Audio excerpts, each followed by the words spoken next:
अस्सलाम वालेकुम नाज़रीन, 4 टीवी न्यूज़ बुलेटिन में आपका खैर मकदम है। मैं हूं गौसिया बानो। आइए नजर डालते हैं न्यूज़ बुलेटिन की सुर्खियों पर।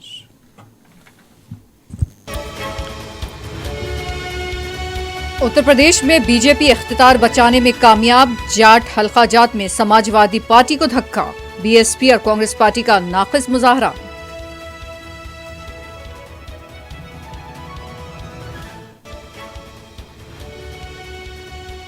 पंजाब में झाड़ू ने कांग्रेस, अकाली दल और बीजेपी का सफाया कर दिया। अवाम को दिल्ली की तरह सहूलतें फराहम करेंगे, भगवंत मान और पार्टी कायदीन का वादा।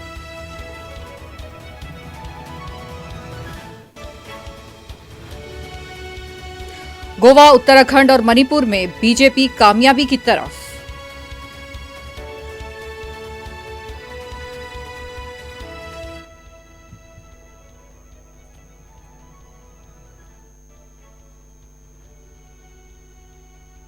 मूसा नदी की सफाई, अक़लियती बहबूद के महकमे में मखलूआ जायदादों पर तकर्रुरात और दूसरे अवामी मसाइल को मजलिस ने रखा हुकूमत के सामने।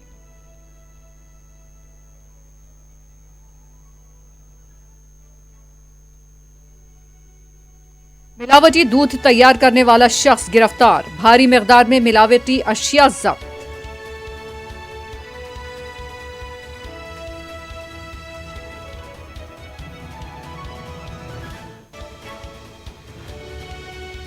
रूस और यूक्रेन के दरमियान तुर्की में मुज़ाकरात का आगाज। रूस कीमियाई हमला कर सकता है, व्हाइट हाउस ने किया खबरदार।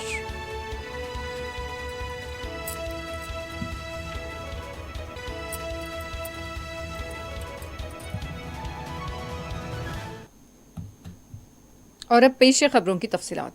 5 रियासतों के असेंबली इंतखाबात में बीजेपी उत्तर प्रदेश, उत्तराखंड, गोवा और मणिपुर में अपना इख्तिदार बचाने में कामयाब होती नजर आ रही है। उत्तर प्रदेश में बीजेपी ने दोपहर 4 बजे तक 247 नशिस्तों पर अपनी सबकत को बरकरार रखा था। समाजवादी पार्टी 120 पर आगे चल रही थी।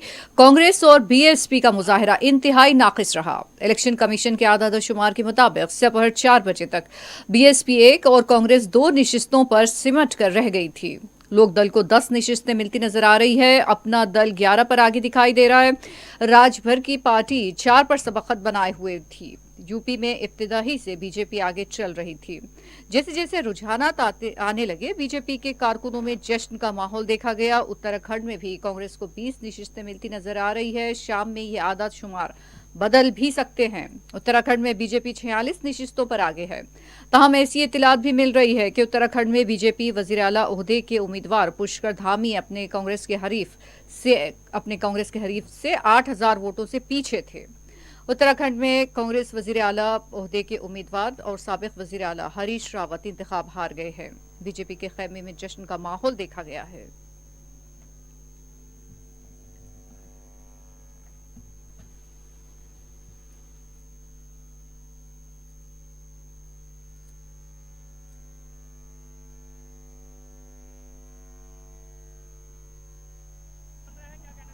देखिए, पूज्य महाराज जी शिव अवतारी कहे जाते हैं और आज उत्तर प्रदेश में यह सिद्ध हो गया कि मानव को पूज्य महाराज जी के हराना संभव है। और रही बात रोजगार की, जो युवा मांग कर रहे थे, आज युवाओं का जनसौलाभ जो उस मंदिर में आप देख रहे हैं, निश्चित रूप से पूज्य महाराज जी अपने 5 साल कार्यकाल में नौकरी का भरमार लाएंगे और उत्तर प्रदेश को उत्तम प्रदेश बनाएंगे। जय जय श्री राम। देखिए, पंजाब में झाड़ू ने कांग्रेस, अकाली दल और बीजेपी का सफाया कर दिया है। पंजाब में नवजोत सिंह सिद्धू अमृतसर ईस्ट से इंतखाब हार रहे हैं और कैप्टन अमरिंदर सिंह भी इंतखाब हार चुके हैं। वजीर आला चरणजीत सिंह चुन्नी 2 हल्का जात से इंतखाब हार रहे हैं। 4 बजे तक मौसूला आदाद-ओ-शुमार के मुताबिक आम आदमी पार्टी 91 नशिस्तों पर कामयाबी हासिल करने जा रही है और कांग्रेस को 19 नशिस्तें मिलने का इम्कान है। अकाली दल 3, बीजेपी 2 और बीएसपी 1 नशिस्त पर सिमट सकती है।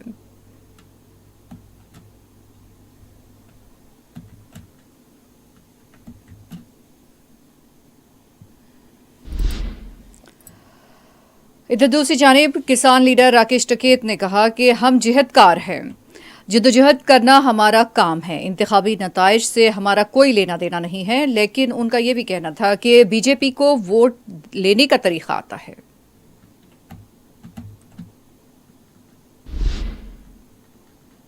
उधर गोवा में बीजेपी तकरीबन 20 नशिस्तों पर अक्सरियत बनाए हुए है। गोवा के वजीर आला प्रमोद सावंत ने इशारा दिया है कि महाराष्ट्र गोमांतक पार्टी के साथ मिलकर हुकूमत बनाई जाएगी। कांग्रेस पार्टी को गोवा में 11 नशिस्तें मिलती नजर आ रही हैं। आम आदमी पार्टी 2 नशिस्तें हासिल कर सकती है। यहां पर 3 आजाद उम्मीदवार भी आगे बताए गए हैं। साबिक वजीर आला मनोहर पारिकर के बेटे उत्पल पारिकर इंतखाब हार गए हैं।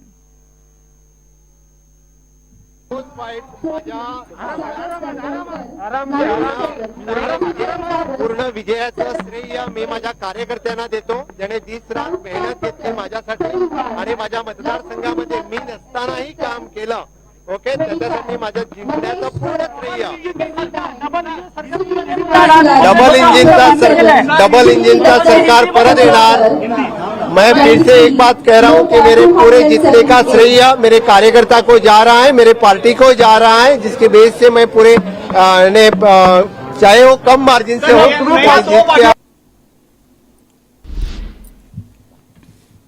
इंतखाबात में बीजेपी की कामयाबी पर पार्टी कायदीन ने वजीर आजम नरेंद्र मोदी, पार्टी के सदर जेपी नड्डा को मुबारकबाद दी है। पार्टी के सीनियर कायदीन रमन सिंह, रवि किशन, सत्येंद्र सिंह और दूसरे ने कहा कि वजीर आजम मोदी की हिकमत अमली और अवामी खिदमत की वजह से बीजेपी को कामयाबी मिली है।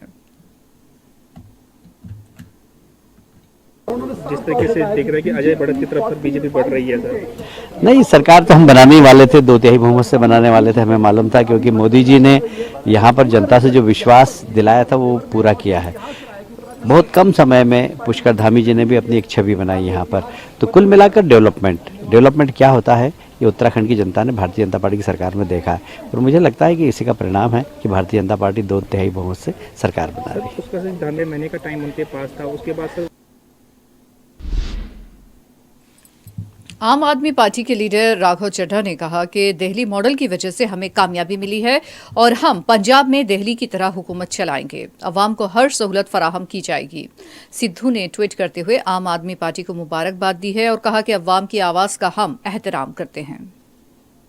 पहला बेनती की है कि मीडिया की हर बात का जवाब साडे सह प्रभारी राघव चड्ढा जी देंगे। राघव चड्ढा जी का बहुत बहुत स्वागत। राघव जी नौशर को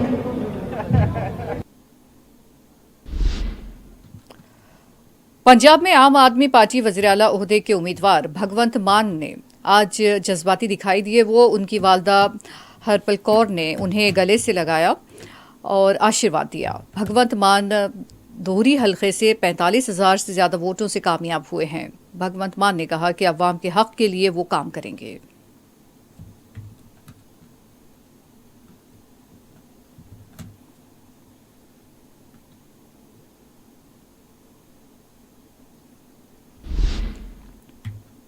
इधर दूसरी जानिब गाजियाबाद में आप पार्टी के कारकुनों ने कुमार विश्वास के क़यामगाह के पास एहतजाज किया है। वाज़ेह रहे कि कुमार विश्वास ने अरविंद केजरीवाल पर अलहायदगी पसंदों से रवाबित का इल्ज़ाम आयद किया था। कुमार विश्वास के खिलाफ नारे लगाए गए।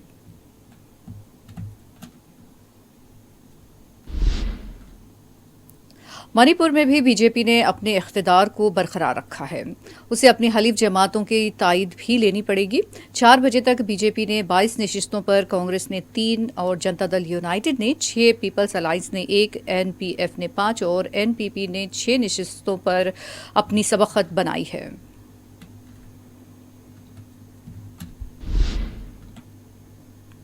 ऐवान असम्बली में जुमेरात के दिन वक्फे सवालात के दौरान मजलिस के रुकन असम्बली अहमद बलाला ने मूसा नदी की सफाई से मुताल्लिक सवाल उठाते हुए कहा कि मूसा नदी की सफाई के लिए क्या इक़दाम किए जा रहे हैं। मुत्तहदा आंध्र प्रदेश में रबर डैम और वॉकिंग ट्रैक बनाया गया था, लेकिन गंडीपेट से पानी छोड़ने पर सब बेकार हो गया है। मूसा नदी में चौड़ाई कटी है, सीवरेज पानी से जमा हो रहा है।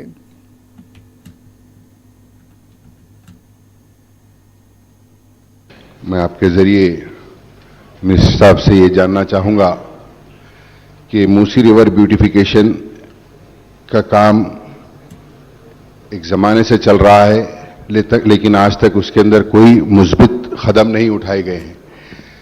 लेकिन आज इससे पहले 2016-17 के अंदर चीफ मिनिस्टर साहब ने भी एक मीटिंग कंडक्ट की थी। उसके अंदर बेहतरीन मूसी डेवलपमेंट प्रोजेक्ट के लिए, मूसी ब्यूटिफिकेशन के लिए चीफ मिनिस्टर साहब ने जो तजावीज़ रखे थे, जो उससे सब लोग सहमत थे।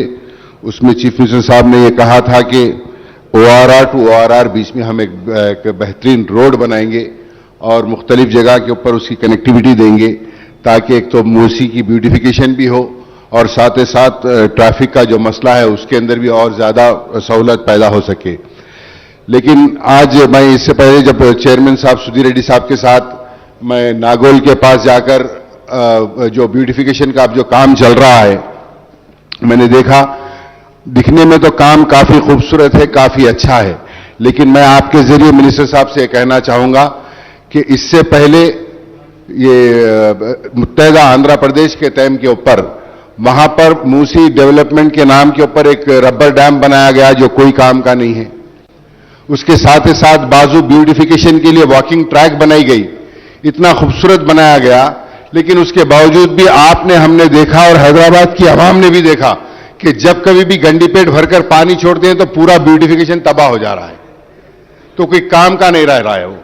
तो मैं आपसे यही कहना चाहूंगा कि आज मूसी के अंदर जुमला कितने नाले मेजर और स्मॉल नाले मिला के जुमला कितने नाले मूसी के अंदर आ रहे हैं, और वो नालों के ऊपर सीवरेज सिस्टम प्लांट JNNURM के तहत किया गया था, जो पानी जो बड़े JNNURM के तहत जो सीवरेज लाइन डाली गई थी उसके लिए STP बनाया गया नागोल के आगे वो एक है, लेकिन जो नालास आकर जो मूसी के अंदर मिल रहे हैं उसके अंदर भी मैक्सिमम नालास के अंदर बारिश के सीजन से हटके सीवरेज वाटर ही जैसा, तो उसके लिए जुमला कितने नालास आके मिल रहे हैं।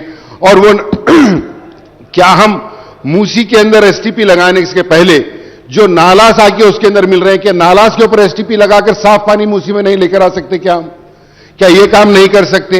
और इमलीबन के पास जो बस स्टॉप बनाया गया है, गुलिस्तान में भी जब बारिश का तूफानी बारिश हुई और जब गंडीपेट का पानी छोड़ा गया, हिमायत सागर से पानी छोड़ा गया, तो हमने देखा कि वहां पर इमलीबन के अतराफ उधर चौ तरफ पूरा हैदराबाद तो उसमें तबाह हुआ ही है, लेकिन यहां पर इसकी वजह से बस स्टॉप की तरफ से और मेट्रो स्टेशन की तरफ से वहां पर कितनी तबाही हुई वो सबने देखा है।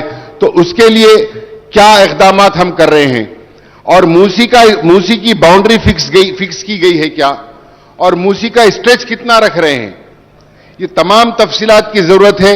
और मैं आपके जरिए ये कहना चाहूंगा कि आज सवेरे से मैंने तकरीबन डिपार्टमेंट के लोगों से भी बात किया, तो किसी के पास भी करेक्ट फिगर नहीं मिल रहा है कि मूसी के अंदर कितने नालाज आ रहे हैं। तो ये चीज बहुत जरूरी है, और ये ब्यूटिफिकेशन का काम मूसी का कब तक खत्म होगा, और कितने इंक्रोचमेंट्स है उसके अंदर। अब जैसे कि परसों हमारे श्रीनिवास यादव साहब से भी हमने बात कर आपको भी KTR साहब को भी बोला था कि उसके बाद जो है ना, जहां पर ये मूसी के पास जब ब्रिज मुसराम बाग ब्रिज के पास आप और हम जाकर जहां पर तूफान जब आया था, जब देखे थे साइक्लोन के टाइम के ऊपर, तो जितने भी हट्स थे वो तमाम हट डेवलपर्स को आज से 4 दिन पहले निकालकर मुंगनूर के अंदर शिफ्ट कर दिया गया, तो पूरी की पूरी स्ट्रेच खाली हो गई। तो वहां पर मैंने कमिश्नर साहब से भी बात किया, वहां पर इमीडिएट एक रोड डालने की भी जरूरत है। और ये तो क्या है, नागोल से 100 फीट की रोड आ रही, यहाँ के 40 फीट की रोड हो गई, तो पूरे लोगों को वहां शिफ्ट कर दिए। कुछ 25-30 लोगों का कुछ फर्क आ रहा, वो भी वो लोग इंस्पेक्शन कर रहे हैं, वो भी कर देंगे। तो बहरहाल ये ब्यूटिफिकेशन हम कर रहे हैं, स्टार्ट कर रहे हैं। मैं जाकर जब नागौल में देखे, लेकिन उसके बाद जब गंडीपेट छोड़े तो पूरा ब्यूटिफिकेशन खराब हो जा रहा। तो इसके लिए क्या मुस्बित कदम उठा रहे हैं और क्या ब्यूटिफिकेशन के लिए कर रहे हैं, और ये तकालीफ जो हो रही है उसकी बाउंड्री फिक्स करना है। तो मैं आपके जरिए चाहूंगा कि मिनिस्टर साहब इसके ऊपर तफसील से हमें बताएं। शुक्रिया। वजीर बल्दिया नज़्म-उन-नस्क के तारक रामाराव ने कहा कि मूसा नदी के सफाई के लिए जुमला 16,634 करोड़ रुपए खर्च किए जा रहे हैं। वजीर मौसूफ ने कहा कि 4 हिस्सों में इस प्रोजेक्ट को तकसीम किया गया है। मूसा नदी में 94% सीवरेज का पानी आता है, इसलिए 3,064 करोड़ से 36 मुकामात पर ट्रीटमेंट प्लांट कायम किए जा रहे हैं, और ये जारिया साल दिसंबर तक मुकम्मल हो जाएगा। दूसरे काम गोदावरी पानी को कोंडा पोचम्मा से उस्मान सागर को पानी लाने और मूसा नदी पर 3 चेक डैम तामीर करने का मंसूबा है। मूसा नदी पर 14 एकनॉक ब्रिज तामीर को मंजूरी दी जा चुकी है। मगरिब से मशरिक तक 55 किलोमीटर सड़क और ब्रिज की तामीर के लिए करीब 9,000 करोड़ रुपए खर्च हो रहे हैं, जो आउटर रिंग रोड की तामीर के खर्च से भी ज्यादा है। वजीर मौसूफ ने कहा कि इन कामों के लिए जो कर्ज लिया जा रहा है वो मुस्तकबिल में मुनाफा बख्श होगा। वजीर मौसूफ ने कहा कि ये प्रोजेक्ट सिर्फ GHMC नहीं बल्कि दिगर महकमा आबपाशी, वाटर वर्क्स, इमारत, शवारा भी इसमें शामिल हैं। KTR ने इस प्रोजेक्ट को एक मिसाली प्रोजेक्ट बताया और कहा कि इस सिलसिले में शहरी अरकान असम्बली के साथ इजलास तलब करते हुए उनके भी राय और मशवरों को हासिल किया जाएगा। फाउंडेशन भी मैं किया हूं। मैं आपसे वादा करता हूं, हैदराबाद की आवाम से भी वादा करता हूं कि 100% सीवरेज ट्रीटमेंट करके, पूरे हिंदुस्तान में ऐसा कोई शहर नहीं है जो 100% करता है। इससे पहले हैदराबाद में 46% ट्रीटमेंट होता था, वो सबसे ज्यादा है बाकी अगर शहरों के साथ अगर देखेंगे। इसमें भी इस साल के अंत तक 100% ट्रीटमेंट कंप्लीट करके पहली बात मूसी में साफ पानी लाने की कोशिश करेंगे। ये फर्स्ट कंपोनेंट है।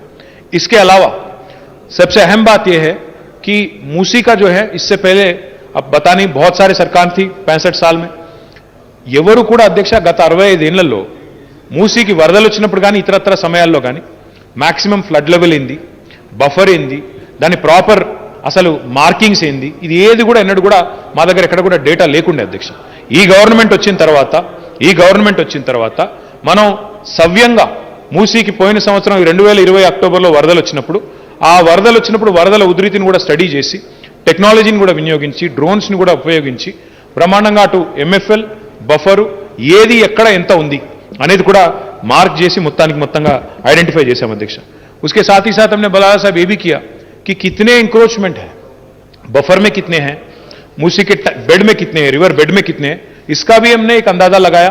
करीब 10,000 तक कुल मिला के स्ट्रक्चर है, 10,000 तक है। उसमें मलकपेट में भी है, अंबरपेट में भी है, कई सारे जगह है। आप भी जानते हैं, मैं भी जानता हूं, एक दिन में ये आए नहीं है, बहुत सालों से चलता आया, तो ये सब वहीं पे है. ఎంక్రోచ్మెంట్ చూస్తే దగ్గర 10,000 స్ట్రక్చర్స్ ఉన్నాయి అధ్యక్ష. సివరేజ్ ఇందాక నేను చెప్పినట్టు 100% ట్రీట్మెంట్ చేయబోతా ఉన్నాం. దీంతో పాటు MFL కూడా మేము చూసుకున్నాం. మాక్సిమం ఫ్లడ్ లెవెల్ చూస్తే 1.5 లక్షల క్యూసెక్కులు మరి మాక్సిమం ఫ్లడ్ లెవెల్లో మూసీలో ప్రవహిస్తూ ఉంది అధ్యక్ష. एक और एक चैलेंज भी है और वो ये है सर कि अगर आप एंड टू एंड देखेंगे, ORR के वेस्ट से लेके ईस्ट तक देखेंगे, पूरा 55 किलोमीटर 55 కిలోమీటర్ల అధ్యక్ష. ORR వెస్ట్ నుంచి ఈస్ట్ దాకా చూస్తే మూసీ నది ప్రవాహం 55 కిలోమీటర్లు. ఈ 55 కిలోమీటర్లలో మూసీ ఎంత స్టీప్గా డ్రాప్ అవుతుంది అంటే 84 మీటర్లు డ్రాప్ అవుతుంది అధ్యక్ష. అంటే కిలోమీటర్ గ్రేడియంట్, కిలోమీటర్కి దాదాపు 1.5 మీటర్ చొప్పున కిందికి గ్రేడియంట్ ఉంది అధ్యక్ష. దానివల్ల ఏం జరుగుతుందంటే నది ఎప్పుడు అక్కడ నీళ్లు నిలిచి ఉండే అవకాశం లేదు. నీళ్ళు వచ్చినాయంటే కిందికి పోవాల్సిందే, గ్రేడియంట్ అంత స్టీప్గా ఉంది. కాబట్టి మూసీ నది బ్యూటిఫికేషన్లో ఒక ముఖ్యమైన కంపోనెంట్ కూడా ఏమంటే అధ్యక్ష, అందులోకి మొదలు సివరేజ్ రాకుండా చేయడం. దాన్ని ఆల్రెడీ పని మొదలు పెట్టాం. దాదాపు 4,000 కోట్ల రూపాయలు, 3,866 కోట్ల రూపాయలతో ఆ పనులు మొదలైనాయి. డిసెంబర్ దాకా పూర్తి చేస్తాం. రెండవది, ఈ గ్రేడియంట్ ఏదైతే ఉన్నదో నీళ్లు నిల్వ ఉంచాలి, శుభ్రమైన నీరు ఉండాలి అంటే ఖచ్చితంగా కొన్ని చెక్ డ్యామ్స్ కట్టాల్సిన అవసరం ఉంటుంది అధ్యక్ష. దానికోసం కూడా స్టడీ చేశాము. 3 చెక్ డ్యామ్స్ కట్టబోతా ఉన్నాం అధ్యక్ష. నిజానికి ఏమనుకున్నామంటే మూసీ మీద ఒక 545 కోట్ల రూపాయలతో బ్రిడ్జ్.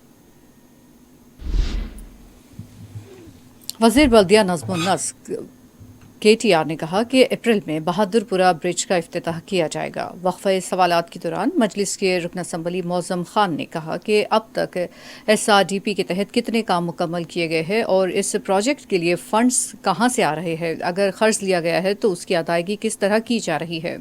मौज़म खान ने कहा कि हर जगह काम हो रहा है, लेकिन बहादुरपुरा ब्रिज और फलकनुमा ब्रिज कब तामीर होगा? हुकूमत का नाम खराब हो रहा है। चार मीनार जोन, कुकटपल्ली, शेरलिंगमपल्ली, सिकंदराबाद, LB नगर और खैरताबाद जोन्स में कितने काम कहाँ हुए हैं।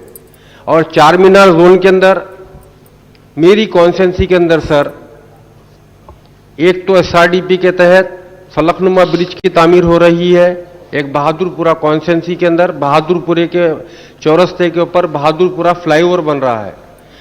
आपके जरिए ठहरकर मैं मिनिस्टर साहब से बड़े अफसोस से कहता हूं साहब, एक तकलीफ हो रही है साहब। आपकी गवर्नमेंट का नाम बदनाम हो रहा है, मेरे एरिया का नाम और मेरा नाम बदनाम हो रहा है।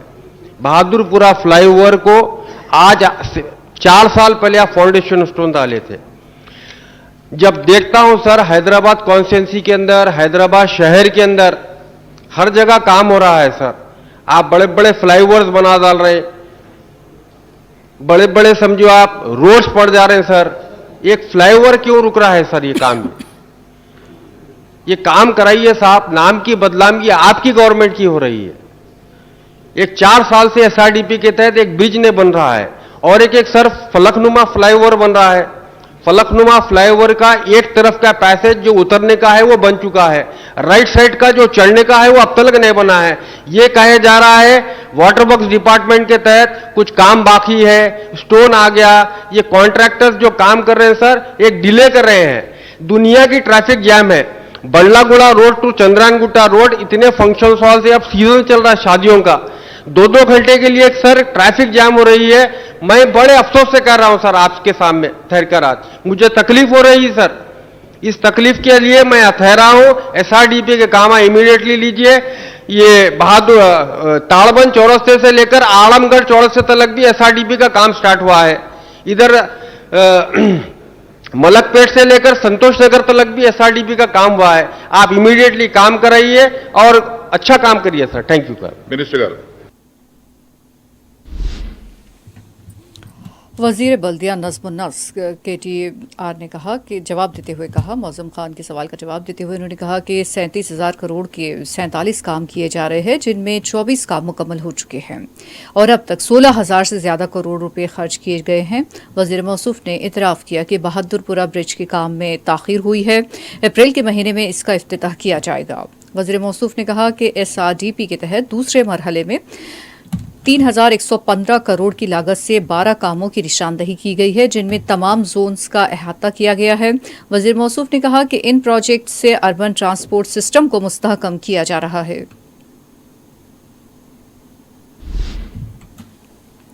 मजलिस के रुकन असम्बली जाफर हुसैन मेराज ने शादी मुबारक स्कीम की चेक्स में ताख़ीर से मुताल्लिक़ सवाल उठाते हुए कहा कि शादी मुबारक स्कीम जो इसका निज़ाम है उसको मज़ीद बेहतर बनाने की ज़ेर इल्तिवा दरख्वास्त की यकसुई की जाए और उसको ग्रीन चैनल के ज़रिए रक़म दी जाए।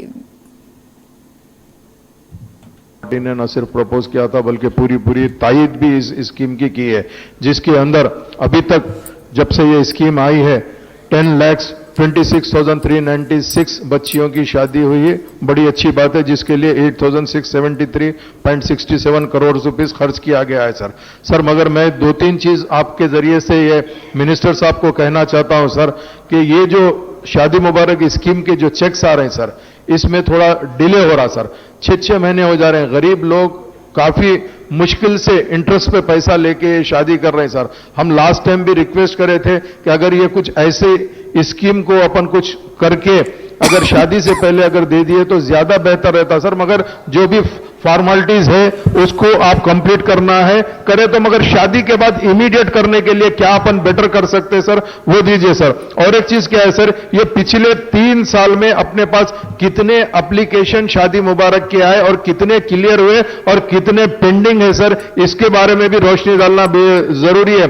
चूंकि 6-6, 8-8 महीने, कई जगह तो 1 साल भी निकल जा रहा है सर के चेक्स आने के लिए। इसके लिए मैं चाहता हूं कि हुकूमत इसके ऊपर सीरियस तवज्जो देते हुए जल्द से जल्द रिलीज करने के लिए। और सबसे बड़ी चीज कल बजट की बहस के अंदर हमारी party floor leader Akbaruddin Owaisi साहब एक रिक्वेस्ट कर रहे थे कि शादी मुबारक को भी ग्रीन चैनल में डालिए, तो जिसके ऊपर मिनिस्टर साहब ने कहा था कि ग्रीन चैनल में, बेशक 2015 के अंदर हमारी पार्टी रिप्रेजेंट करे तो आपने ग्रीन चैनल के अंदर इसको डाला था, मगर पिछले 2 साल से सर एक BRO रिलीज हो रहा। अगर ग्रीन चैनल में रहा तो सर BRO क्यों रिलीज होता है, यह भी हमको पूछना है। अगर फर्ज करिए किसी वजह से इसको ग्रीन चैनल में नहीं रखा गया है तो इमीडिएट इसको ग्रीन चैनल में करिए सर। और जितने भी एप्लीकेशन पेंडिंग है, सारे एप्लीकेशन के हिसाब से आप बजट सैंक्शन करके, बजट एलोकेट करके जल्द से जल्द रिलीज कराएंगे तो ज्यादा बेहतर रहेगा सर। यही चंद डिमांड्स है हमारी पार्टी की तरफ से। उम्मीद करता हूं कि मिनिस्टर साहब आपके जरिए से इसको पूरा करेंगे। बहुत बहुत शुक्रिया। बात करो।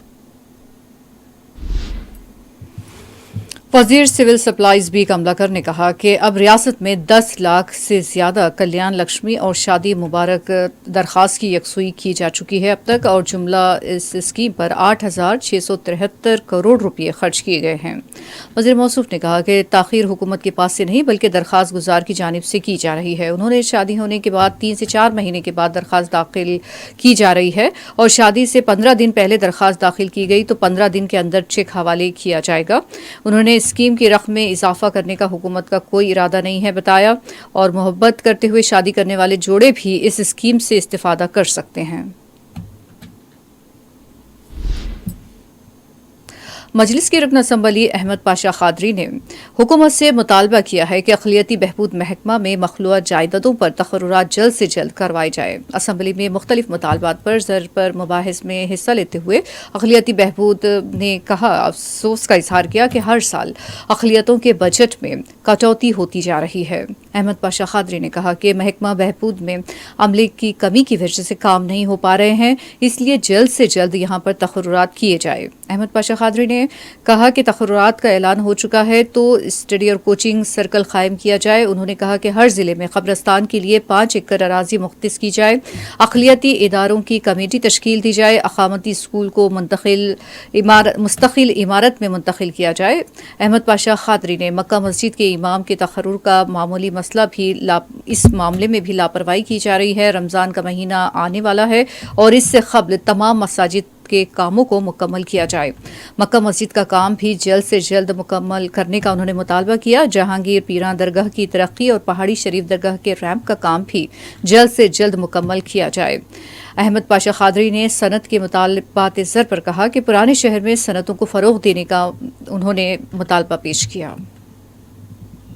अक़लियती असातिज़ा का तक़र्रुर किया जा रहा है। अक़लियती असातिज़े के तक़र्रुर की ज़रूरत है ताकि वहाँ पे सही तरीके से लोगों की तालीम और बच्चों का मुस्तक़बिल संभले।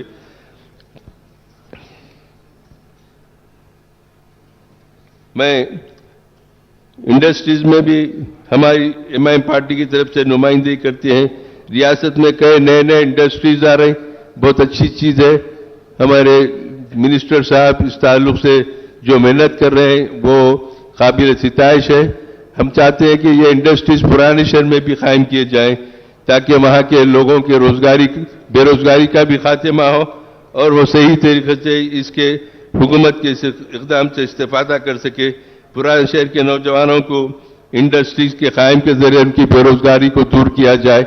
ये महकमे हमारे मिनिस्टर साहब इंडस्ट्रीज के जो बड़े बड़े कंपनियां तेलंगाना में कायम कर रहे हैं वो काबिल मुबारकबाद है। मैं आपसे ये भी कहना चाहता हूं कि रमजान का महीना अब शुरू होने वाला है।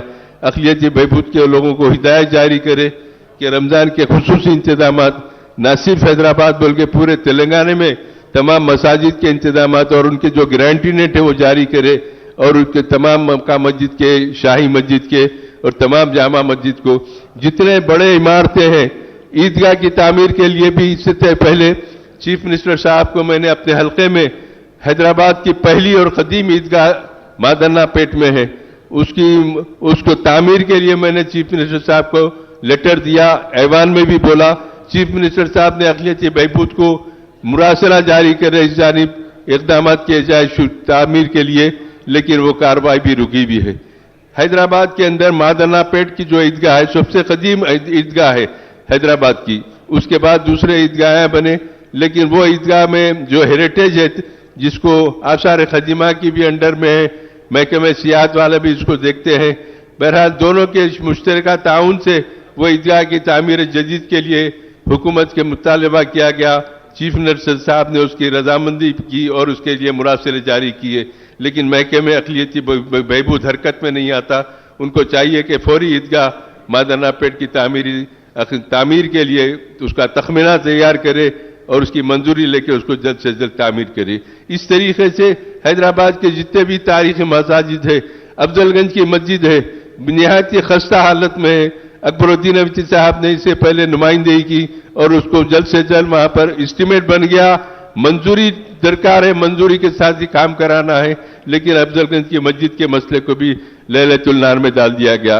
कम अज कम रमजान के पेश नजर ये तमाम मसाजिद के इंतजाम को दोबारा शुरू करे और उसकी तामीर नौ के लिए कोशिश करें तो मैं समझता हूं कि रमजान में मुसलमानों को काफी इबादत के लिए सहूलत हो सकती है। रमजान के खुसूसी इंतजामात के लिए हर साल एक मीटिंग बुलाई जाती है, यकीनन अब साल भी बुलाएंगे, लेकिन कोविड की वजह से मुख्तसर पैमाने पर वो मीटिंग हो रही थी और इंतजामात भी महदूद पैमाने पर किए जा रहे थे। अब कि अल्लाह का फजल है, कोविड का कुछ असर बहुत सारा कम हुआ है, बड़े इज्तिमात मुनक़िद हो रहे हैं हर जगह, चाहे मजहबी हो कि सियासी, लेकिन रमजान के महीने में खुसूसी इंतजामात के लिए महकमे अक़लियती बहबूद को काम करना चाहिए और जितने मुतालिबात है उन मुतालिबात को फौरी हल करना चाहिए। कल जो ऐवान में चीफ मिनिस्टर साहब ने तकर्रुरात का ऐलान किया वो यकीनन हम उसका खैर मकदम करते हैं, लेकिन उन तकर्रुरात के लिए जरूरी है कि कोचिंग सेंटर और स्टडी सर्कल कायम किए जाए ताकि लोग सही तरीके से उसका इस्तेफादा करें। ये चंद कलमात के साथ आपने जो वक्त दिया उसका शुक्रिया अदा करते हुए आपसे इजाजत चाहता हूं। शुक्रिया।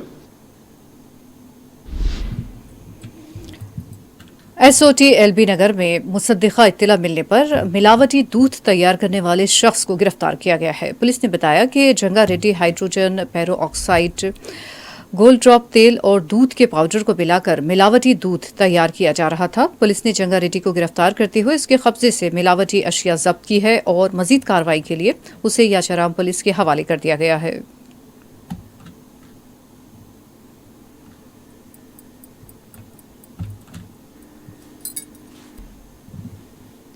उधर यूक्रेन में फंसे हुए हिंदुस्तानी तुलबा की आमद का सिलसिला जारी है। जुमेरात की सुबह भी यूक्रेन में फंसे हुए तुलबा का काफिला हिंदुस्तान पहुंचा है। हिंदुस्तान पहुंचने वाले तुलबा ने हुकूमत से इजहार तशक्कुर किया।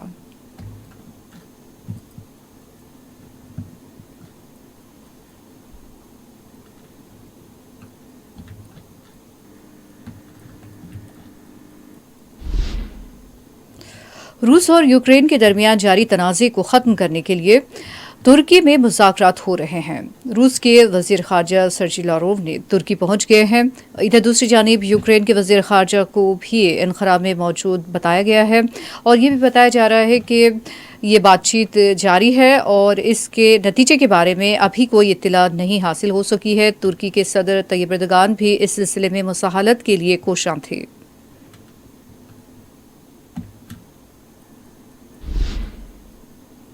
इधर व्हाइट हाउस का कहना है कि रूस यूक्रेन में केमिकल या बायोलॉजिकल अटैक कर सकता है और हम सबको इस हवाले से खबरदार रहना होगा। व्हाइट हाउस के प्रेस सेक्रेटरी जेन साकी ने कहा कि रूस ये दावा करता है कि अमेरिका के बायोलॉजिकल हथियारों की लेबॉर्ट्रियां और यूक्रेन में तैयार किए गए कीमियाई हथियार मज़हक़-ख़ेज़ थे। उन्होंने इन झूठे दावों को मनफी हथकंडा करार दिया और कहा कि रूस इससे अपने तयशुदा इश्तियाल अंगेज हमलों का जवाब पैदा करना चाहता है। मगरबी हुक्काम ने ताज़ा हमलों के बारे में ऐसे ही तहफ़्फ़ुज़ात का इजहार किया है। उन्होंने कहा कि उन्हें जंग के खतरात बढ़ जाने पर और ख़ासकर रूस की जानिब से मुमकिना तौर पर गैर रिवायती हथियारों के इस्तेमाल पर बहुत तशवीश है। अगरचे ये इस्तिलाह छोटे कीमियाई हथियारों, बायोलॉजिकल हथियारों और डर्टी बमों के बारे में इस्तेमाल होती है, ताहम गालिब इम्कान है कि वो कीमियाई हथियारों की जानिब इशारा कर रहे थे। एक मगरबी आला ओहदेदार ने कहा कि हमारे पास तशवीश में मुब्तला होने के लिए वजूहात है। वो कहते हैं कि उसकी कुछ हद तक ये वजह भी है क्योंकि रूस जहां जहां और जगहों पर कार्रवाइयां करता रहा है, खास तौर पर शाम में जहां उसके इत्तेहादियों ने कीमियाई हथियार इस्तेमाल किए हैं। तो व्हाइट हाउस की प्रेस सेक्रेटरी ने मजीद कहा कि हम सबको मुमकिना तौर पर रूस की जानिब से यूक्रेन में कीमियाई या बायोलॉजिकल हथियार इस्तेमाल या फ्लैग ऑपरेशन करने के जो एक वाज़ेह तरीक़ाकार है उसके हवाले से खबरदार रहना चाहिए।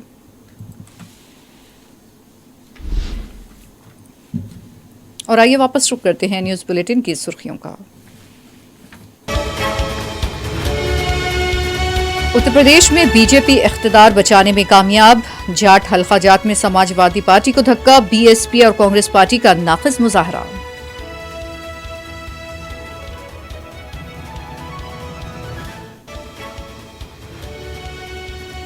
पंजाब में झाड़ू ने कांग्रेस, अकाली दल और बीजेपी का सफाया कर दिया। अवाम को दिल्ली की तरह सहूलतें फराहम करेंगे, भगवंत मान और पार्टी कायदीन का वादा।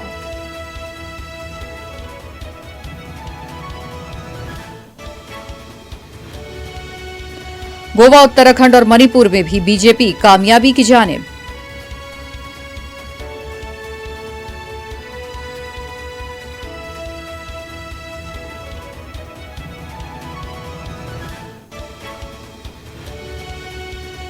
मूसा नदी की सफाई, अक़लियती बहबूद के महकमे में मखलूआ जायदादों पर तकर्रुरात और दूसरे अवामी मसाइल को मजलिस ने रखा हुकूमत के सामने।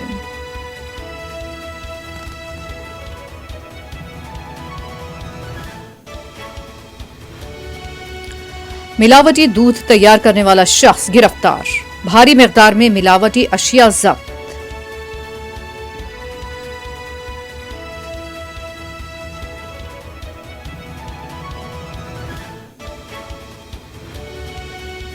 रूस और यूक्रेन के दरमियान तुर्की में मुज़ाकरात का आगाज, रूस कीमियाई हमला कर सकता है, व्हाइट हाउस ने किया खबरदार।